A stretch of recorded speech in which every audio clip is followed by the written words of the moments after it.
Hello, everyone, and welcome. You're here on my channel. My name is Marines. I'm Marines, and I've gathered some friends here today. So, as you can see by the title of this video, we're going to be talking about young adult and new adult literature. So, before we jump into it, I'm going to let Tara and Ashley introduce themselves and tell you a little bit about where you can find them, starting with Tara. So hi, I'm Tara Gold. I am primarily on TikTok at this particular moment in time, though I dabble in Instagram as well and was formerly on YouTube and blogging back in the day. But I am also a school librarian, a high school librarian by day. All right, I'm Ashley. I primarily dabble on YouTube and Instagram, go by bookishrealm on all platforms. And I am a public librarian by day.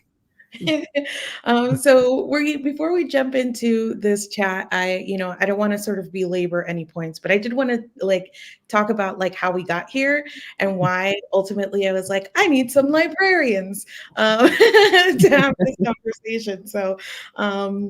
I made a video about reviewing Assistant to the Villain, which is one of the books that was released by Red Tower.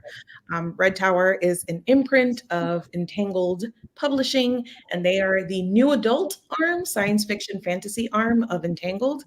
So far, they have released Fourth Wing, a little book you may have heard of, Assistant to the Villain, and Starbringer. And in my review of Assistant to the Villain, I made some comments about it reading young and the entire sort of project of Red Tower in that new adult space. And someone asked me in the comments oh, can you talk a little bit more about young adult versus new adult? And at first I was like, I know, I'll do a discussion video. And I was like, actually, I don't know. I need librarians. I want to have this conversation with people who more work in this space and understand maybe young adult literature a little bit better than I do. So I asked Tara and Ashley to be here, and they both graciously accepted. So thank you both so much. And we're going to cover a variety of topics, including I think we'll get in a little bit into what Red Tower is doing specifically, but I'm more interested in generally talking about young adult versus new adult literature. So if you both don't mind, I would love to start with sort of your thoughts on young adult literature and what sort of categorizes that, what it means, what are sort of the defining features of YA? You can go first, Tara. I'll let you. Okay. Well, so a big theme in what I always talk about when I talk to people about YA is that it is completely made up what even is YA because it's a marketing category. So people want to kind of essentialize it into there are these things that are always going to make something be a YA book. But essentially it's really just, am I marketing this book to young people? But the primary feature that you're always going to see is that the character will usually be 13 to 18 years old. So you can look at age of the character, and then you have coming of age themes, and there's other things that are kind of within that, a general optimism, but character age is a huge piece. So yeah, I would have to agree. I know that we talked about this being later on in the discussion, but I think it's also a good point here that I also think that what defines YA since I've been in the field has changed drastically in terms of who it's really being marketed for, as opposed to just looking at the age of characters. Because I often, I'm working on a project now where I'm going back and I'm reading old school YA, starting from the 60s. And it's drastically different when we were talking about creating a space for teenagers and their place in literature, or defining it more so, because it's not to say that those books didn't exist, but creating kind of this definition of what young adult was. And now looking at young adult now, I have a couple of questions, but I do agree with Tara. I think that the way to kind of look at it is that the age of the characters. That's always kind of been my understanding too, is the top two things. I do think that there might be other things that have changed in terms of I don't know, different features of the work, but intended audience and age of the like protagonist feel like the two driving factors there. But I'm curious to, to your point, Ashley, how that has changed. And I think primarily because of like the boom of bookish spaces online. Mhm. Sort of like the boom of YA succeeding for publishing Mhm. in general, and especially like publishing being like, oh, adults are buying books and adults are buying YA. How has that influenced kind of how we see and understand YA in your experience? It's made my experience more difficult, Tara. I don't know if you experienced the same thing with the library, but it's made my life more complicated, to be honest with you. I talk about this often. I think for me, because in our library, 12-year-olds are considered to be a part of the Mhm. team. And it varies, I think, state by state, county by county, whether 12 or 13 is that beginning age. For us, it is 12. And so to have a 12-year-old come into the teen space and they're like, I don't want to be in the children's section. Like, I'm too old, I'm too grown. That's Mhm. baby stuff. I'm ready to be in the big kids. I'm a teenager. And then you go through your shelves and you're like, so what do I give you? Because it's a tough balance of I think for me what I see is trying to balance reading level and Mhm. then trying to balance content, because I see some 12 and 13-year-olds that reading level is just sky high. But then when I think about emotional maturity, their preparedness for certain topics, having conversations with their guardians, a lot of the content that I see in young adult, they're not ready for that. So for me, 12 to 14, I always have such a difficult time doing reader's advisory. Not to say that the books don't exist, but it's almost like they have been forgotten. And so everything feels very aged up. I read a YA book probably last year or the year before and loved it. But then I went back and I thought about it and I said, well, the issue is I was in my 30s at that point. Why did I connect with this book so strongly as a 30-year-old, and the intended audience is someone who is in high school? Like, so it's made my job difficult, and I don't like that because I feel like adults are being catered to and they're taking over YA spaces, which I think is very, very unfair for the kids. Yeah, I see similar, and especially existing in bookish spaces online and then going back to my high school library, what the students are reading is very different from what we're reading sometimes, or like the things that I'm reviewing and talking about. I'm like, well, I didn't like this, but I know my high school kids will like this because it's, not the type of thing I would normally read, but it's absolutely the type of thing that they would pick off the shelf. But I was a middle school librarian Mhm. before I was a high school librarian. And that, you are right, that is the hardest age because Mhm. middle grades fiction just doesn't appeal to them in the same way that YA, because part of, um, YA is kind of dominating everything right now. So it feels Mhm. like there's just something missing from that middle grades, or middle grades can feel too young. And so then they want to age up to YA, but they're not quite ready. And now we're seeing, as we'll get into with new adults, that's the one I'm struggling with right now with my high school Mhm. students, is trying to tell them why I can't have certain books in my high school library. Right. I very Mhm. specifically have like 14 to 18, like that is the age of my students. Yeah. So we miss a lot of middle grades, except for, we do keep some things for nostalgic reasons. We have Diary of a Wimpy Kid, which is probably more like upper elementary. Mhm. But they want to be reading above where they are age-wise. Mhm.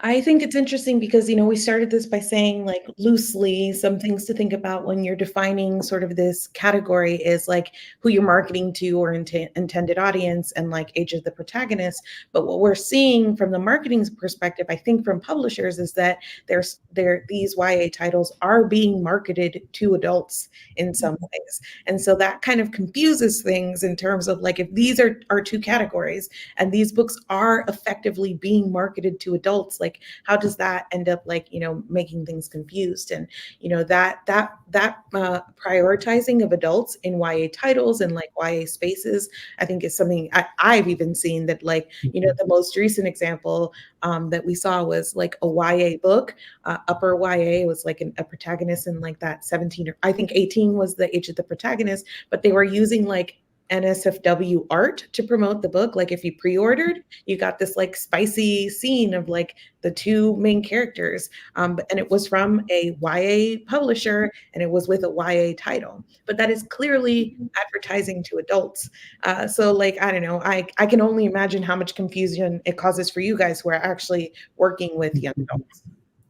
Well, and then they come to me and they ask me for spicy books. Like I've had the question online, do you know any YA books with spice? And I'm like, ooh, let's unpack that, which we will later. But the students will say the same thing. They will come to me and say, talk to me about smut. They'll talk to me about spice. And I'm like, I'm not your person for that. But so that, they might actually be the marketing for that more than they think. But it's because they're seeing what adults are doing and they're seeing how people are interacting with other popular titles that are not young adult. Right. And I think too, like that is fair. Like when I think about what I was reading as a teen, right? Like it wasn't necessarily like I hate using this word, like the unspiciest, we'll say, sorts of material, but I like no adult was putting that in my hands. And I think that is probably like the biggest difference when you're talking about like sex and YA or whatnot, or like something like this that is like spice that is being marketed to adults versus teens. Like, I don't know, no adult is putting it in a child's or a teen's hand and being like, you should be reading this, which isn't to say that like a teen can't make decisions for themselves and discoveries for themselves. And so I think that area gets a little bit confused sometimes too. So let's talk about, before we talk about a little bit more, some of these topics under here, I want to jump and talk about new adult. And so if we are kind of, thinking about young adult in terms of those two categories and that like sort of, 12 or 13 to 18 sort of age bracket, what does new adult mean to you guys? And I'm very curious about, from your perspective, how new adult has like it was tried and it kind of failed, and then maybe it's coming up again. Has that been your experience of the category as well?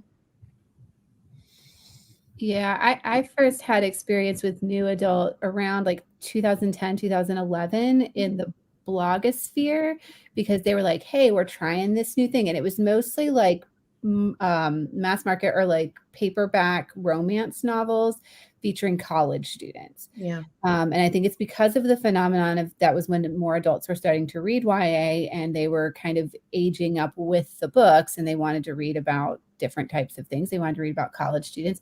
So I read Losing It by Cora Carmack. I was trying to remember what the name of this book was. Yeah. She's in college and she decides she's going to lose her virginity and she sleeps with this dude, and then, or she tries to, and then she runs away, and it's her theater professor at the college. And so, they go into all that. And there was like Beautiful Disaster. There was kind of like these books that were trying, and then it was determined that new adult was a flop. Like it didn't sell. Nobody wanted it. It was mostly because they were maybe not the best written books. And then obviously I think ACOTAR is what has brought this back to us. So the different genre, romantasy we've tried another way to do the same thing, just a different genre, is my read on what's going on right now. Mine was the same. I actually remember the first time I heard a patron come in and ask, do you have any new adult books? And it was still very newish. But my first impression was like, okay, so we don't want our protagonists in high school anymore. We want them in college, make it hot, make it sexy, make it dramatic. And that's the first time I had heard about Colleen Hoover, which is always fascinating to me seeing her now, because I know that she's been writing for so long and she was partly in that wave of new adult recommendations. So I felt like because it didn't try to expand itself outside of romance, that it never was going to gain traction. And I thought that was very interesting, because I think and this is just my perception, I think a lot of people often think of new adult as a genre, but I think of it as a category, as an age breakout, the same way I would think about YA. But I think just the sticking to romance thing for me is what has caused it to not be able to be as successful. But then, like you said, this romance fantasy type of thing now has caught the social media wave. And now we're seeing it kind of rise up again.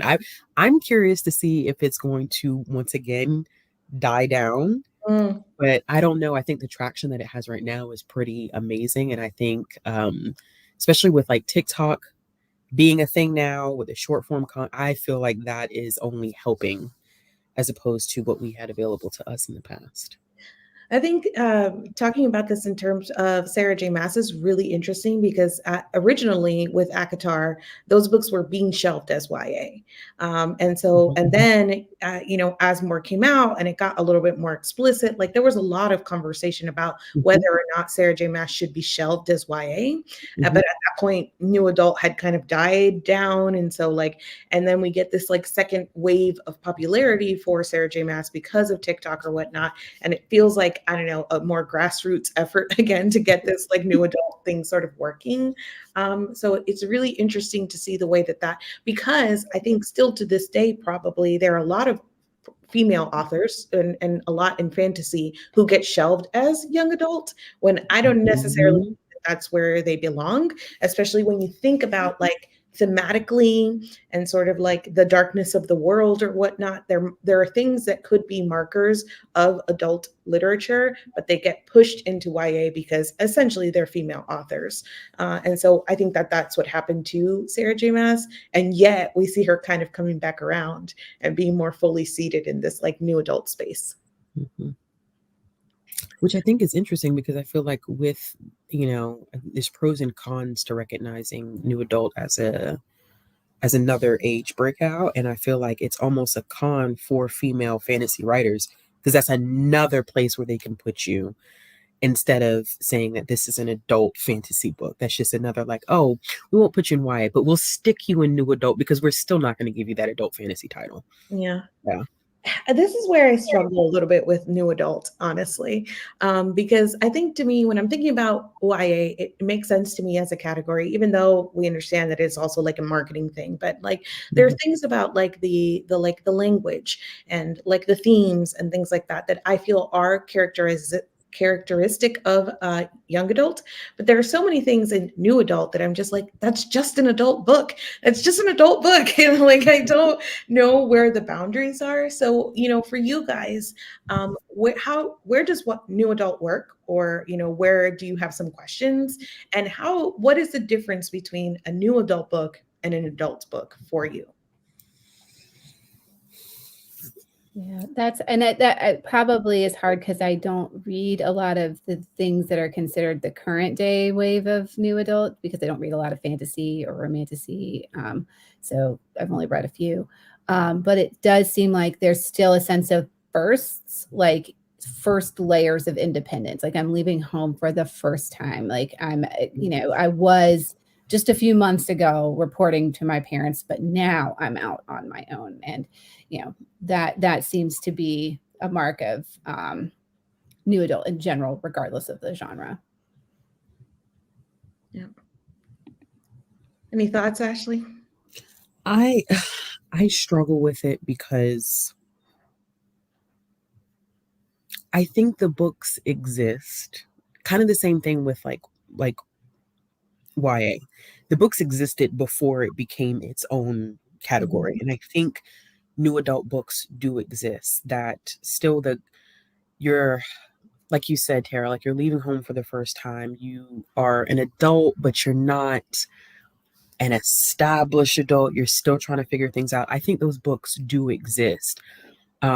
Whether we're ready for it to be a category, I don't know if everybody's on one general consensus because it was the same thing with young adult. Everybody wasn't ready for it yet, but it eventually became a thing. Coming at it from a librarian lens, it will never be probably right now.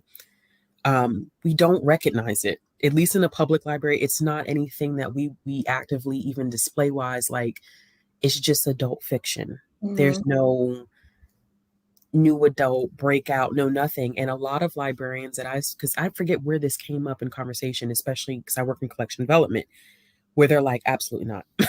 Like it's enough dealing with what we deal with the categories that we have broken out. Dealing with genres is enough. You have libraries who are like, I'm sick of dealing with genres. And so libraries are going to be, I think, a hard group to get on board Yeah. with doing a new adult category, because it changes everything from a cataloging perspective. It changes everything. Um, I don't You brought know. up too that like the death of a new adult happened because publishers and bookstores didn't have the shelving for it. So like that kind of goes to what you're saying in terms of Yeah, we don't. like not recognizing it, not breaking it out. And so it doesn't matter how much the reader is like, this is new adult, if there isn't that recognition, like at the point of where you're acquiring these books. Hmm.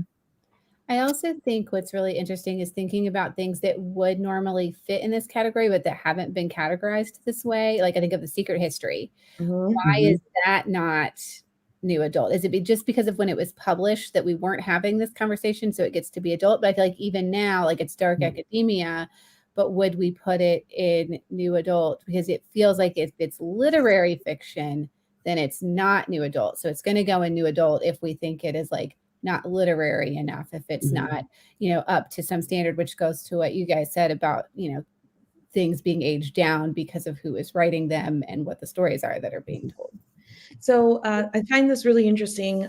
Casey says, I find NA tends to have shorter word count, faster pacing, and the reading level comprehension is a little lower than adult fiction. And I have like issues with all three of those things personally, because I feel like especially now, the trend in new adult fantasy are these books that are 500, 600 pages long.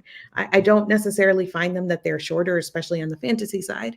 And like something like pacing is something to me that transcends genre and age category. Like anything can be fast or slow paced. And then like I get hung up on this idea of like new adults, 18 to 20 or 22 or 23-year-olds needing reading comprehension that is lower than adult fiction. Because at that point you are an adult. So I don't know, like that reading comprehension just kind of like doesn't, I don't know, it doesn't click with me in a way that's why I sort of like struggle with new adult as a category overall. Hmm.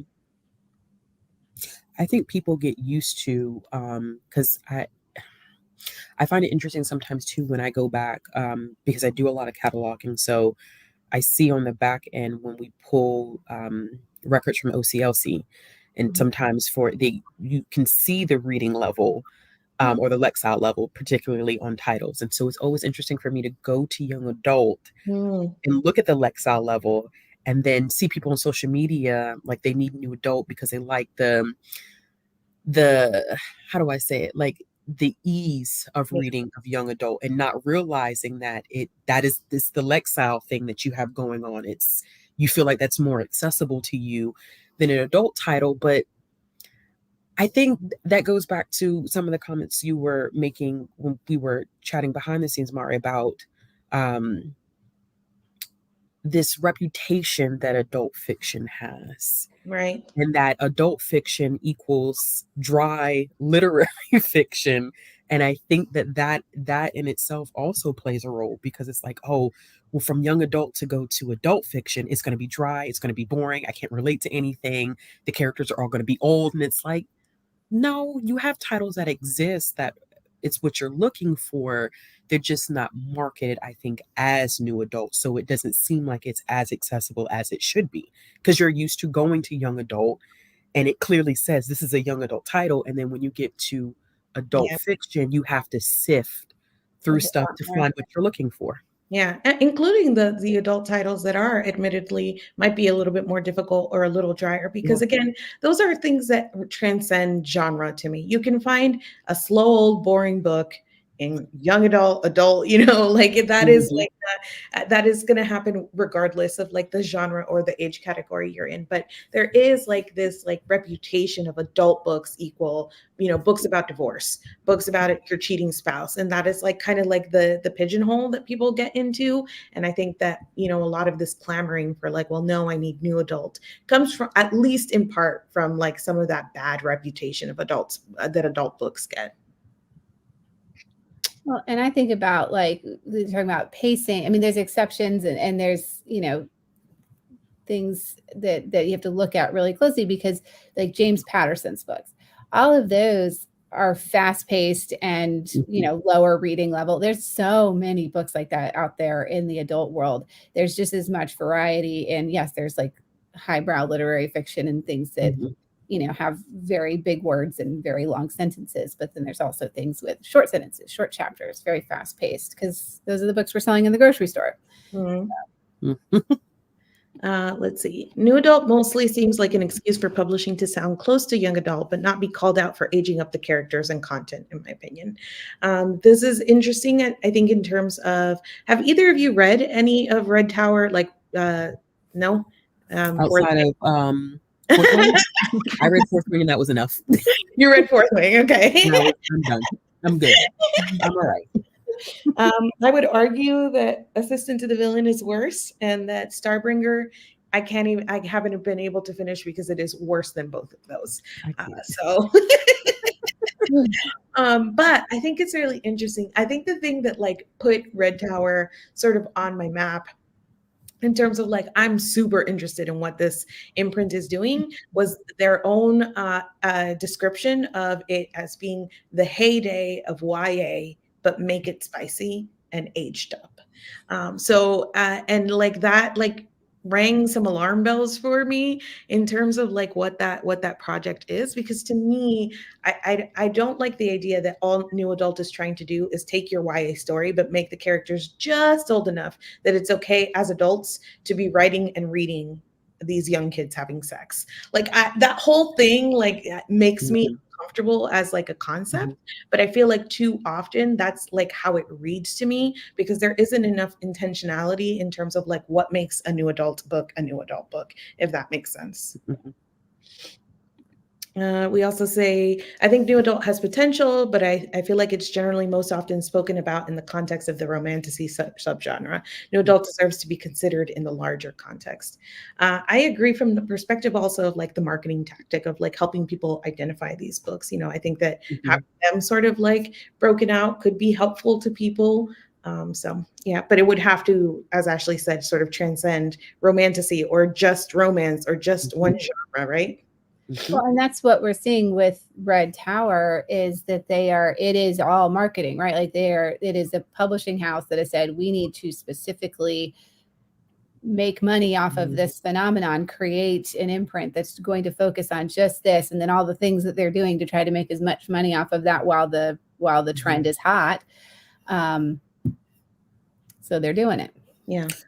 I mean, if new adult was to become a thing, I would prefer to see it tackle a variety of subgenres, because I think that you're missing out on potential readers who are like, okay, if they don't read, romance, fantasy, or romance or whatever, they're getting left out. So are you really trying to capture this age group that you're saying you're marketing for? Or like you said, Mari, are we just saying that we want to age these characters up so we have an excuse to be adults reading about them having explicit sex on page and not feel guilty about it? Because to me, that's kind of how it feels sometimes, because it's like I don't see much of a push from a marketing standpoint of things outside of that, like without the romance, without the fantasy romance or whatever. I haven't seen it. So good. No, I think it takes time too, because if you know the history of YA, it took You're YA right. a long time to get there, because YA, Ashley, you could speak to as you're doing your historical research, but kind of the 60s is when we say that kind of started. And then it died out in the 90s because it was problem novels and like mass market series fiction by ghost writing authors. And then, when I was growing up, when I was an actual YA, we didn't have any YA because it had died. And then it had to come back and it had to claim all of the genres. It had to claim literary fiction. It had to get its own award. It had to have pretty much every category but Westerns. And I guess there's still Westerns out there that are YA. I don't know, but it's like it had to make its way in each one of those categories to be legit. And new adult hasn't had that 20-30 year history yet. It had a tiny start and a disappearance. And I think this is when we can really start talking about it, but it may take time. That's a good point. And I think people are like, if you look at the history of YA, you will recognize all of the hoops and jumps it had to go through in order to be what it is today. And so new adult is going to have to do the same thing. because that one lane that they try everybody, it was like, it was cute at first. It was like, yes, we're writing about teenage problems. And it was like, all right, now, like you've worn this out. And they had to expand the horizons. And I think new adult is going to have to literally do the same thing. They cannot just cater to one group, because if you keep catering to that one group, the population at large is not going to buy into that. I think the interesting thing, as we kind of said before too, is that like those books exist. I often find that I'm more excited if I find a character who's in their 30s than I am surprised if I find a character who's in their 20s, right? Because there is a ton of stuff, especially I think in genre fiction, that is led by like people in their 20s. Like it's a thing, right? Mhm. We would have those people that are writing sort of outside of the new adult, that are just writing adult books, would have to be willing and like participate in the claiming of new adult for their own works, because Yeah. those things do exist. There's a ton of people writing books from the perspective of 20 to 25-year-olds, right? But they would have to be like on board to say like, yeah, well, my stuff is new adult too. And I don't know that we're going to get that participation because of like the great point that you had earlier in terms of like, well, that's just another hurdle, especially for marginalized creators and women creators, to not be considered serious adult fiction, right? Is to like slap that label on their work as well. Yeah. I had a thought about this and I totally lost it. It was about Fourth Wing. Okay. So I want to acknowledge here that we set this up and we've been talking about having this conversation like for weeks now. And obviously the last couple of weeks in terms of like current events, the genocide that is happening in Palestine has been like a very tumultuous kind of couple of weeks here. And I know all of us have been tuned in using our platforms to spread awareness, all of that. And in the like ensuing time, Rebecca Yarros has made some statements that were pro-Israel on her in social media spaces. So there are a lot of people talking about like not reading Iron Flame when it comes out, and choosing not to support Rebecca Yarros anymore. So I wanted to sort of acknowledge that here, and make sure that we're not like I'm not ignoring it in the context of this conversation. But I do want to talk about Fourth Wing as an example because all of us have read it here. So I think that when I talked about it in my review early on, I did say that it read young to me, that it read like YA. I think my whole thing was that like you could put this in like Murder Dragon College High School and nothing would change functionally about the story or the world or the characters, right? Except for you could, but like the explicit sort of like steaminess of it would have to change or whatnot. But I think, Tara, I saw a review from you. I think it was you that you said that you felt like it did hit some of the things that like would qualify it for new adult for you. How did it read to you? And what are some of the things that you can identify that would like talk about Fourth Wing as a new adult title versus a young adult title? Well, so boarding school books in particular kind of make some of this challenging because one of the things I love about boarding school and YA is that they are a little more separated from their parents and they're kind of on their own. But in a like high school boarding school, you still kind of have more rules about who can go in whose room and things like that. And so this feels more like a college dorm room situation where people can kind of come and go from each other's rooms without dorm moms and things telling them what they can and can't do. But it's the sex. I mean, it's the and the sex intended to titillate. And really up until about the 60% mark, it does feel very YA. Like it could just be set anywhere. But really the sex could be YA too, right? But the fact that between them, but the fact that we are then watching it as an audience and that it is as explicit as it is, that has to be new adult. Yes. But it's the sex. Anything to add, Ashley? No, I hated that book. I guess I have a question. I don't know if y'all have seen it because I haven't really read. I mean, I've been reading a lot more children's literature in the past couple of years now, just because of the nature of my job. But is there a wide range of diversity in any new adult that y'all have seen, like from the time that you first encountered it up till now? In terms of like representation inside of the books, or like who's writing them, or Both. I know Fourth Wing, whatever that was, but More so, I feel like I look at it from the stance, I think more so about like who's writing the books and Yeah. what gets categorized as new adult. I think generally the romantasy genre right now is being dominated by white women.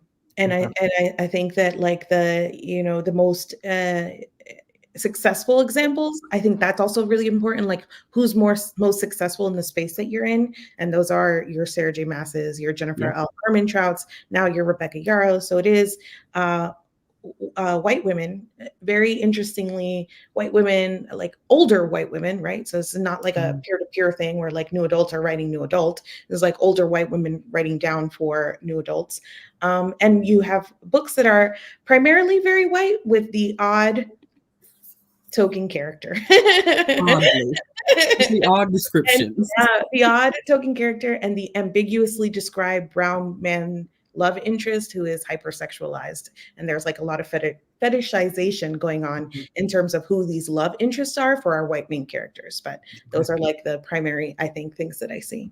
So my I've also assumption is okay. seen, Right there. yeah, I've also seen a lot of like tertiary queer characters. Like they'll kind of mention, like in like the girls that Tara, because her name is my name, that there was like Tara and one of the other people in Fourth Wing, and it's like, oh, here's these two girls that are together, and I was like, great, they get mentioned maybe every 100 pages or so, and that's our queer character. But it's like she did throw them in there, right? She's trying to be like, look at how diverse this school is, but in the like least useful way possible. Right, because I mean, our bisexual character is also our black character, and every Mhm. time she's mentioned, like, okay, not every time, 85% of the time she's mentioned is to tell us like who she's having sex with because bisexual horny, I guess. Like, I don't Mhm. know, it's like very flat to me, and a lot of times it's just kind of like that one-off, like, hello. Oh, I would say Lightlark is in there as well. That's another Mhm. very successful example of like, Mhm. one black man character like, and so, uh, yes, a lot of whiteness dominating the space currently. A lot of people agreeing. There's so much whiteness on page, might as well not have any ink. There aren't new adult romances being written by marginalized authors, but they are not getting near the amount of hype, right?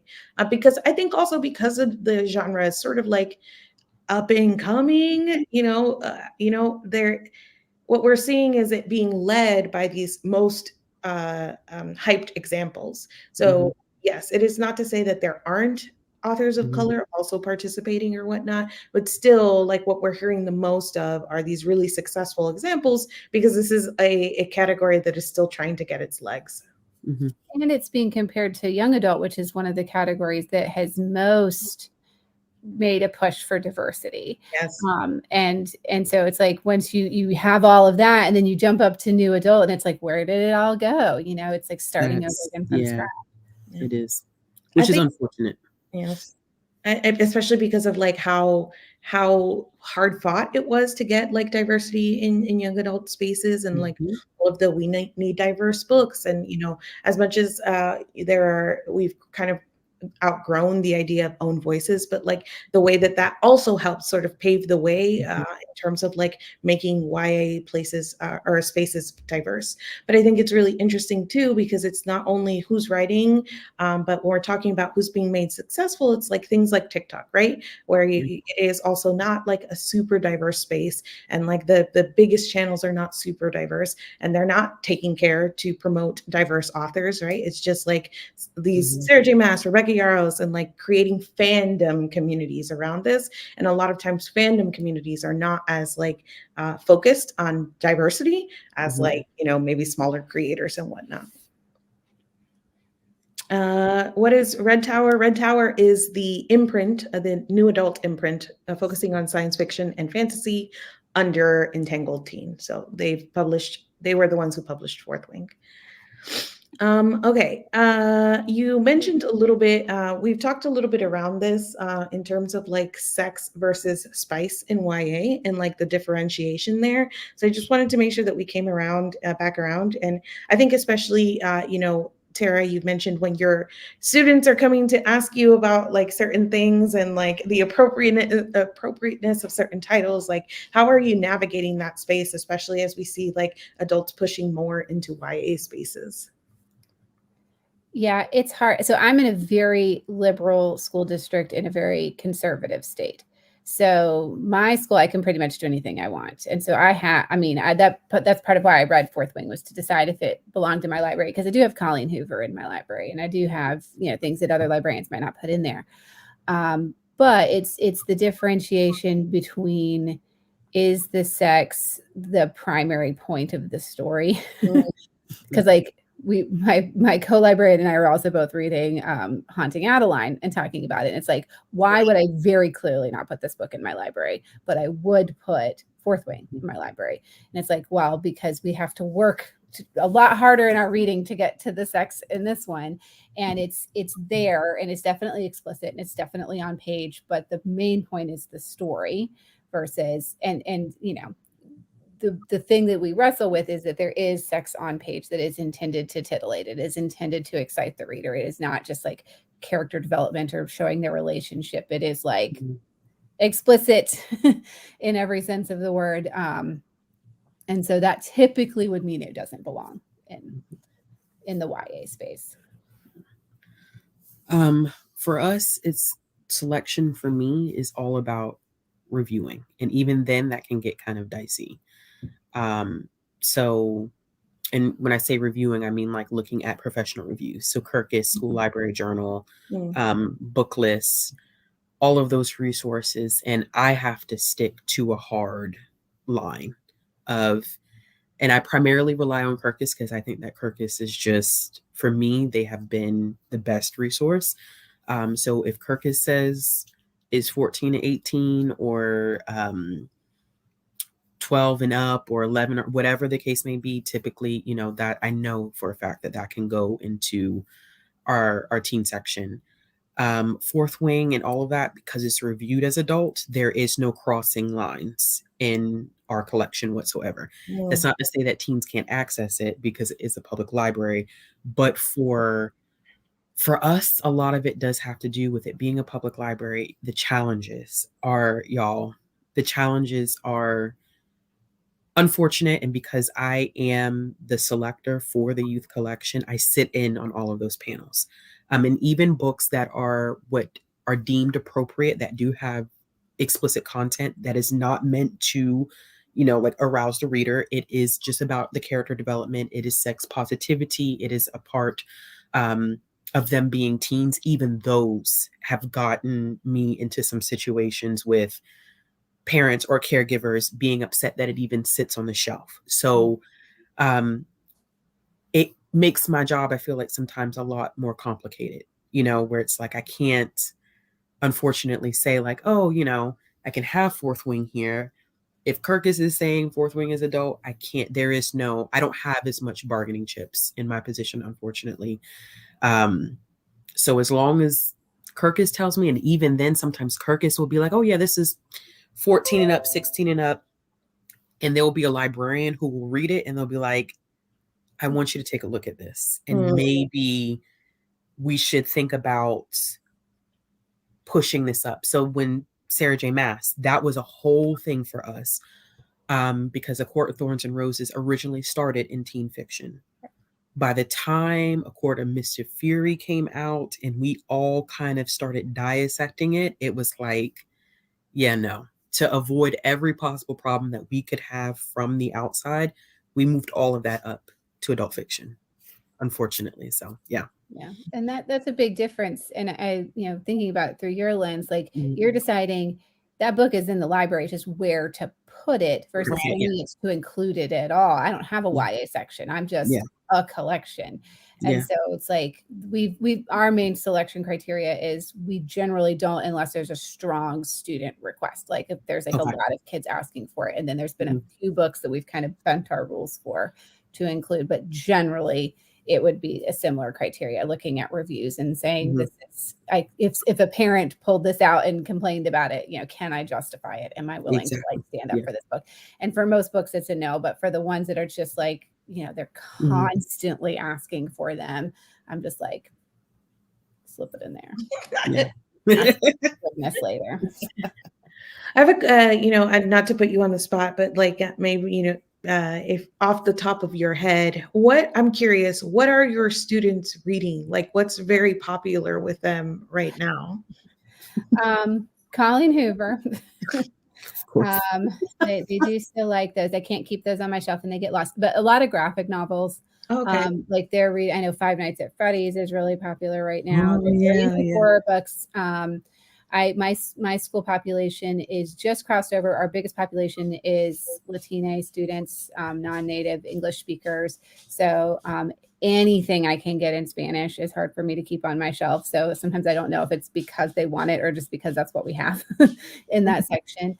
And then I wish they liked fantasy more than they do. They're not as big, and every school is a little bit different. And then they really like, what do they like? They come in asking me, they'll show me, that If He Had Been With Me, that book. If it's on TikTok, they come to me and they show me these little screenshots from their phone and they say, I want this. Do you have this? So they'll read those. And then they've been asking for Fourth Wing. They really like the Allie Hazelwood books. And I'm like, I can't. How about for you? Any trends that you're seeing, Ashley?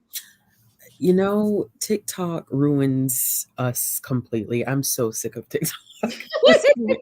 And it's interesting because I get to see it like just from a wide, broader collection perspective. And just the amount of books that we have to buy to keep up with demand for anything that does well on TikTok. And it's interesting, I think, on the back end for me, I think watching older teen titles get this constant circulation, and I keep getting like notifications. I get notifications when our holds ratio has been like crossed and I need to buy more copies.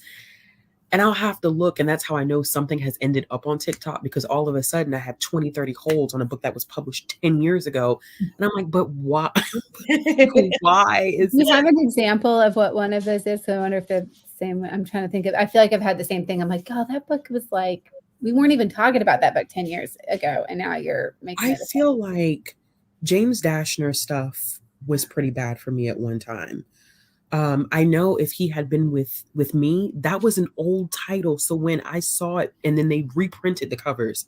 So when that came back up, I was like, but wasn't this published like a long time ago? Like, why are we going back to this? If We Were Liars. Yes. That just won't go away. I'm so confused as to why this book will not go away. So all of like, I think the popular YA books from like 2013, 2014 era for some reason are coming around full circle. Colleen Hoover never stays on the shelves. Fourth Wing, we had to buy between the ebooks and the e-audio and the physical copies. It was absolutely ridiculous. My manager, I think, has a personal vendetta against Colleen Hoover at this point. Whenever Colleen Hoover drops a new title, she's pissed the entire time she's doing ordering. So it like hurts my heart. It like gives me actual physical pain to know that teens are reading Colleen Hoover. It like hurts me very, very deeply. Imagine like they come to my library and they talk to me about it, and I have to be like, yeah, that's really great that you're reading that. Like, talk to me about it. Like, oh, let me recommend some other things like that for you. Like all of her books are so deeply problematic to me that like honestly I want to be like, save the children, but it's a canon event. We all had to go through like, reading our problematic things or consuming that media and unpacking it later. But Colleen Hoover specifically, I'm like, oh no. Do you guys feel in the regards of like what you're putting on your shelves that content warnings can help, or do they make books more of a target for censorship and banning? In my experience, I don't think it makes much of a difference. A lot of the book challenges that I see personally that I'm sitting down for, it is word of mouth. These people are not reading the books. They don't crack the book open. Somebody has sent them some information. They have seen something on the news. They have been on one of these websites with these organizations, i.e. Moms for Liberty, and that's how they start doing it. I know that they've started using Chat GPT as well to find sections of books in order to help them challenge them. So in my personal experience, I don't think content warnings have made a difference in the world. Yeah, and I would need them for older books because, yeah, if it's new books, those are the ones that are going to be on people's radars anyway. But it's like I've had Stephen King's It sitting on my shelf for years, and nobody's batting an eye at that. Game of Thrones, like these other books that are adult books that have ended up on my library shelves. And but we're over here complaining about Sarah J. Maas. It's like go look at those books by men on that section. So one of the things that I think is really interesting is that a lot of times that when people, like, especially I was trying to get to the bottom, like in my comment section of like what people were after when they were like saying that they wanted new adult. And like in trying to determine like what about new adult and young adult stands out for readers, I felt like sometimes it was a little insulting to young adult, the way that people talk about like sort of like the simplicity of it all. And like, I don't know, I feel like it can sometimes sort of dumb down what young adult actually is in an attempt to like not say anything bad about, but to like defend young adult, but in a way that I'm like, do you even actually like this? I feel this way sometimes about romance too, the way that people talk about romance like as only escapists. And sometimes I think it does a disservice to the genre that can be really complex. So what do you think it is about like YA in your experience that like captures people's imaginations? Like what is there? What are people actually trying to get when they're talking about wanting YA to like grow up with them? I still think that it's like a sense of optimism, that a book that's not bogged down by like sort of a negative perception of the world or like a woe is me perception of life, even though that's not still most adult books. It's a key feature, I think, of young adult and new adult, that there's still a sense of like, even if I'm fighting a regime and things are really bad, I'm hopeful that we're going to be the generation that changes this, and that we see the problem and now we're fighting the man to fix it, and that we're going to end that in a positive way, instead of like just showing the mirror on society and all of our darkest things. It's that sort of coming of age, those doing things for the first time, but also with a sense of optimism that like we're going to make the world better, or things are going to be better for me. Yeah.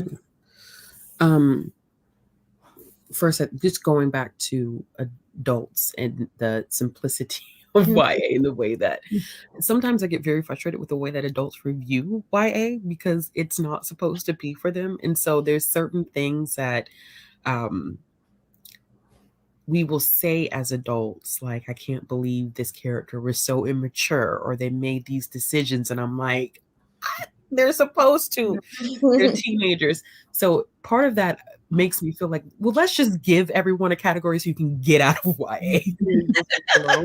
So we can just remove you from that situation. But I think for a lot of people who start reading young adults when they're in that age, that idea of feeling seen, your experiences are on page, you feel like you're going through these steps of growing up, and there's a character that's kind of going through the same thing. And I know that feeling of being seen in a book and how that can make you feel. And I think that a lot of people want those same exact emotions as they get older, especially once you graduate from high school. You're kind of like, okay, this is a new phase in life.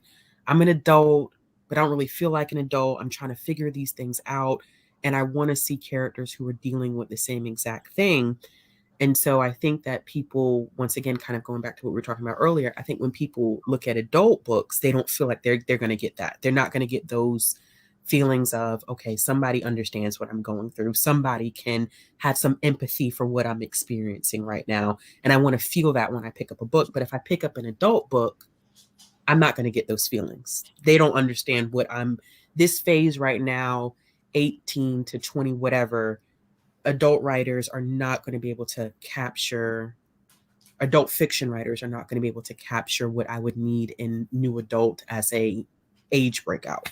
Yeah. It makes me think too, like, I think that those experiences are like very necessary for us all, that to be able to pick up books that like we relate to, and not only for our various like identities being represented, but like are emotionally resonant, Mhm. like things that we can like feel alongside. But I also like, I guess part of my like pushback also is that I feel that everybody also needs the experiences where they are reading outside of that, and Yeah. where they are learning to consume and process Mhm. stories where they don't have that. And I feel like we get so much, I don't know, so a lot of like the like media illiteracy sort of trend that is like on the rise, is because people never learned how to consume and process stories that don't feature or are not relatable to them, and it does Mhm. sort of a disservice. So as much as I'm like, I do want people to be able to easily navigate like these titles and find the things that resonate with them, I'm also Mhm. like, please, for the love of God, read a different book. Like, I'm begging you, like pick something else up. So I don't know, I always go like kind of back and forth. Let's see. I had a question, very curious here, to know what older book series you guys wish would come back around and regain some TikTok boosted popularity. Oh, geez. Gosh, that's a Because there's a lot of them that I have questions about if I read them now. yes. How Would would I I feel enjoy? about Yeah. Yep. There you go. them? Yeah, because I can't even. I'd have to go back through my Goodreads and do a deep dive to really think. I mean, I was a big fan of that YA dystopian trend that was the Yeah. thing back in the day. I'm not a big fantasy reader, but then like make it technology instead of magic, or like Mhm. governments and oppression, and I'm like, I'm here for it. So there's a lot of that stuff that I think, if written better, could be cool to see in the current age. But like, if it's written like it was in 2010, I don't know if I want to just live on my memories Mhm. for some of it. But, not to bring it back around to Red Tower, I'm sorry. The idea of them taking like the heyday of dystopian YA and like aging it up is like really interesting to me. But in like the three titles that I have like seen of theirs, they don't actually understand like what those titles were doing. It feels like they're stripping everything out of those titles that were like questioning systems of power and imagining a world like, what if our world got worse, and like what would happen then? And it just wants like the props of like a dystopian or a fantasy world to do like the relationship tropes that it wants to do. But I'm with you, Tara, that if we had like a resurgence of like that dystopian era, like written better, like that, I would be all about it, because I loved it then. Like I was eating them all up. So I'm looking at my Goodreads, just starting from my 5 stars. The Unwind series by Neil Shusterman. Would love to see people pick. I know Scythe has kind of had its Mhm. moments Mhm. lately, but I would love to see people pick those up. And then there was, I love the Ruby Oliver series by E. Lockhart. Back in the day, those were like little fluffy romances. And then the Life as We Knew It series by Susan Beth Pfeffer, which is the one where like the moon gets pushed too close to the earth, and it's more of a survivalist story in like a post-apocalyptic world. Those were really cool. Even though I feel like the second book was super problematic. We've got in the chat Graceling. Yes. I thought Mhm. Graceling did make a comeback though, because I got a bunch of them from my library because they were asking for Mhm. them with like new covers on them. Yeah, it is, I think, having a little bit of a moment, because the like a recent book, there was a like a new book that A was new more book was recent. released. Yeah. Okay. So it's like kind of having a moment of comeback. Left Hand of Darkness. This was immediately Yes, mine, was absolutely. Daughter of Smoke and Bone. I feel like the girlies would love it if they tried Mhm. it, because it has so much of like the angst that they want. But Laini Taylor is a good writer. So Mhm. it's Yes, like she a lot is. of the things that like are popular right now in romantasy, but written well. But the problem with Daughter of Smoke and Bone is that there are a lot of things that even feel young in there. Like Rue is 17. Maybe she should have been a little bit older, but it wasn't in the new adult Mhm. time. But it's not spicy. So it doesn't have like all of the hallmarks, but it's Mhm. always there. And I feel Lainey, like it. Lainey Taylor won a Prince at some point, so her writing has Yeah. been vetted. Yes. by them. I don't know. Maybe Tamora Pierce stuff. Yes. I've been rereading that recently, and I think the way that she ages her characters up is pretty good. Let's see. Another question. How much do you think the bias of book talk is the fault of the algorithm versus the actual user base and its prejudices? I'm not on Book Talk. like that, so I cannot. Well, and I didn't start on Colleen Hoover TikTok like everybody else. I side-doored in from queer TikTok into queer book talk. And so I Oh, kind of wow. already landed in a more like open place, but that's the algorithm, right? The algorithm told me what I wanted and it gave it to me. Yeah, no, I started on Sarah J. Maas Book Talk, which is why I joined Book Talk in like 20, or I joined TikTok in 2020 when everybody else did, and I resisted Book Talk for months because I was like, I will not do this. And then it took like when I was like, fine, I'll make Book Talk content. It took work to like sort of follow people and curate my space. And even so, I live a lot in my friends tab because I feel like I've curated that enough. My FYP isn't always like 100%, but algorithms are always going to be racist. Like it's just, I feel like that is like a fact of the matter. But TikTok's algorithm is one of the most like responsive to what you're actually doing that is out there, I think, to me. So it kind of sits in that 50-50 to me that you can put work and sort of like steer your algorithm, but TikTok's still going to put its hand in and like feed the stuff that it wants you to have. So it's kind of constant work. I would put it at like a 50-50 for me personally.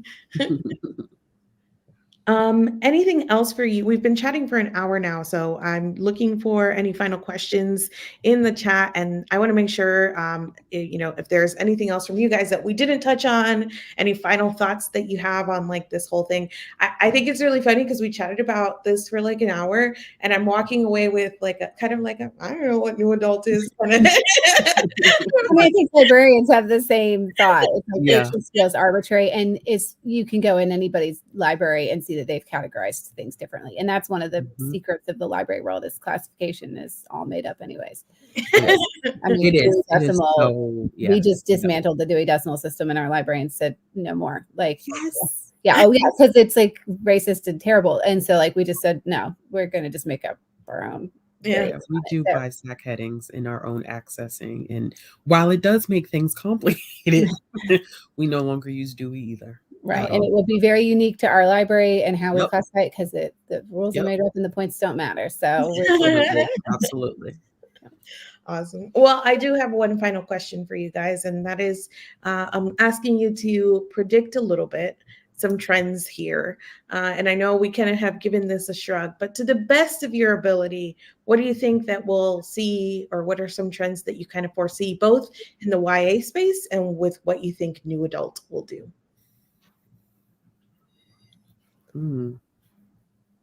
Well, I think fantasy has been a moment. I think that something else will come up. I don't know, maybe it'll be science fiction finally kind of holding its own, not just as dystopian, but as sci-fi. Yeah, I mean, I would love to see a new genre kind of be the primary one that people, are publishing innovative things in, or big ticket things in, big bestseller things in. But I don't know that I can predict what that will be. Oh, goodness gracious. I wish I could predict it so I could be prepared for the chaos that will ensue if whatever changes happen. I don't know. I feel like I agree, Tara. I really wish that we could explore something outside of fantasy, to be honest with you. But it just feels like it's holding its space right now. And I don't know, like someone I think just made in the comments, like, I feel like that escapism is kind of also playing a role in all of that. I don't know. I would love, personally, I don't think this is going to happen. But I would love to see publishers start to be held accountable, but it's marketing, it's money, to be held accountable for what they're doing with young adult right now. I really would. And it's even starting to trickle down a little bit, Tara. I don't know if you've seen this with middle grade, the length of middle grade books now. My kids complain about it. They're like, yeah, I wish there were more, because I've been reading all the Prince books, the award winner starting in the year 2000, and the difference in length once you hit about 2007 is instantaneous. And it's like, this is why a lot of our kids, I think, don't read, because it's so overwhelming. Every book is over 300 pages. And those early ones were like 125. And that felt more manageable. Mm. So yeah, I would I like to I see shorter books. I would love, I mean, I don't know how long it will take for that to come full circle, but I know that it's now picked up a little bit more traction about how, I mean, YA included, that we're really doing a disservice to our kids right now. And I hope that in the next couple years, I can't predict it, but I think my hope is that they will recognize that, because especially these waves of kids that have gone to school during the pandemic, it has really, I don't think people understand sometimes how bad it's impacted them and their learning and what's happened now with their reading as a result. Mm. And so we're constantly, I think, with publishers, and they are a business and they're thinking about money and their marketing, you're constantly digging into the pockets of these adults, but you have a whole generation of kids now that are going to pay for what you're doing. And I'm hoping that in the next couple of years somebody wakes up and says, like, okay, we can't keep doing this. Because if you have kids coming, like we have kids who come up to us now and they pick up a middle grade book, or we give them a middle grade book, and they're like, I'm sorry, I can't do it, there's too many words, I need something with pictures, which I think graphic novels are now becoming, which I appreciate as a graphic Mhm. novel enthusiast, but I hope there's a shift. I think it would be helpful to that shift to like get book communities on board and to get readers to understand, especially adult readers in YA spaces, that those books are not meant for them and that they shouldn't be prioritized in as adults in YA spaces.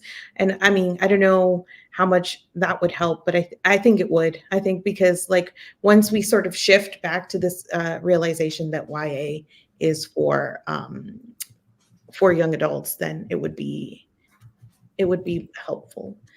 We've got a lot of predictions in the chat as well. So horror, I feel like horror will get its moment in a few Mhm, years. Uh, mhm, Climate fiction, and then is as the next new trend. I think is really interesting. As someone mentioned, we tend to get like more dystopian things when things are doing mhm, well, and we're like, what if mhm, things were worse? But when things are horrible, like the trend seems to be more escapism. Or mhm, speculative fiction. I like that. And then just magical realism. I would love to see, like, there's a little mhm, bit of magical realism. And I know that there's some question on like what we call magical realism and like the appropriation with using that term mhm, for books. But things in that sort of modern day setting, lightly magical, would mhm. be kind of fun too. Thrillers are having a moment with Yeah, YA. yeah, I wonder yeah. what will happen with these and new adults. So I have would love to see new adult, like, yeah, thriller, like stuff like Girl on the Train, or like all those like suburban noir, but like college noir. I think what we will also see as far as a trend is this like special edition and like super hyper capitalistic sort of thing that is like being fed by Red Tower, and like how much that will influence now what NA Mhm, new adult is turning out to be will be interesting. But I think that there is like a huge push right now for collectible editions and special covers and sprayed mhm, edges and like the hyper capitalistic sort of, which is just another way to exclude children, if you ask me, when a hardback is $30 and the prices of, and like YA and middle grade books are being published in hardbacks at price points that kind of continue to exclude people. I think mhm, unfortunately that will continue, and it will continue to like mess up what's happening for children right now. mhm, Yeah, and people feeling like they want to own like every edition of, like, they want to own every possible edition of Fourth Wing, and they want it with this sprayed edges and that cover. And someone said they're releasing like a holiday themed one, and it's like Yes, I red and yeah, I green. heard about It's this. like, do I need to? Is it like I need to have one for every season of the year for my show? More power to them, I guess, but I don't I don't understand. Yeah. And yeah, I mean, it makes money, right? Yeah. Exactly. We do understand it makes money. Yeah, yeah. Profit Yeah. wins, unfortunately, and so that's kind of where we are. I feel like I took it to a low note, and but hopefully we will see lots of thrillers and horrors and like more genres getting to participate in the new adult trend. And hopefully, if we do see new adults kind of continuing on this path, it does Mhm, free up some space in young adults for young adults to actually enjoy and be prioritized there. yeah. And I think what Ashley said too, I think there's been a push amongst those of us that work with young people to pay attention to that like 12 to 14-year-old age range, because there's if people are writing things, like there is a huge gap there that needs to be filled somehow, because those kids are getting left out. Yes. They are. Great. I think that brings us to the end of our conversation. Thank you so much. I saw, somebody earlier where I was like, I don't know, I feel like we're leaving this with a little bit of a shrug. But somebody says, like, a good takeaway from this conversation was just like realizing that new adult needs more time to find its like legs and to like figure out what its defining characteristics are and to kind of spread along more genres. And in the meantime, I think we're in this place where it's feeling a little bit still like young adult, but make it spicy, which is unfortunate, but maybe given more time, it will like kind of get there. So that's the real takeaway from this conversation. We did it. So thank you both so much for joining me. And thank you to everybody who was in chat for participating. And hopefully you guys took away something from this as well. And we'll see you. Bye.